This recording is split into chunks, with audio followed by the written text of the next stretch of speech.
Keberkah teh naon hartosna? Berkah teh lain tambah-tambah harta, berkah teh lain tambah-tambah pangkat, berkah teh tambah caket ka Gusti Allah. Beuki minum jarahna, beuki getol ka masjidna, kitu nya.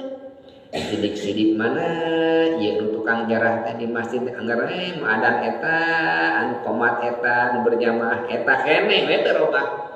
Padahal lamun teh mah jarah teh sabeus, 2 beus eta teh rek jarah teh masjid mah anggar we kosong dan niatna anu awon lain meunang kaberkahan. Lamun hoyong kaberkahan beuki deukeut ka Gusti Allah, beuki pinuh ta masjid teh. Sok ayeuna robih deui insyaallah abdi ge bade ziarah engke dina kaping sabaraha teh eta teh? 17 April 17 April mana? April nu bade ngiring mangga kana teh. Insyaallah ka pun lanceuk ka teh nenek daftarna. Ibu tak eta teh niatna teh kumaha? Nyaketkeun diri ka Gusti Allah jalmi saleh hoyong dihapunten dosa. Hiji we ibu hoyong dihapunten dosa.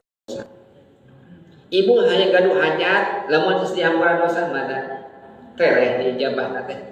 Dan ngahalangan urang hese ditampi non dihajat urang dikobol ku Gusti Allah teh naon dosa urang anu ngakibatkeun urang kelut teh kedol dina ibadah teh batur bisa maca Quran urang teu bisa maca Quran batur bisa tahajud urang teu bisa tahajud batur bisa duha urang teu bisa duha batur bisa sedekah urang teu bisa sedekah nu ngahalangan urang dina ibadah teh naon dosa keneh haliah dunya nu ngahalangan dosa haliah akhirat nu ngahalangan dosa bersihkeun we dosana muruluk nyalila eta mah dijabah di doa si Allah nembawi nyungkeun hapunten dosa we heula Gusti rumaos ulah naon dosa naon cenah abdi ulah kitu rumaos abdi geser dosa janten ciri jalmi anu makrifat ka Gusti Allah teh aya tandana al ikhlas fil ibadah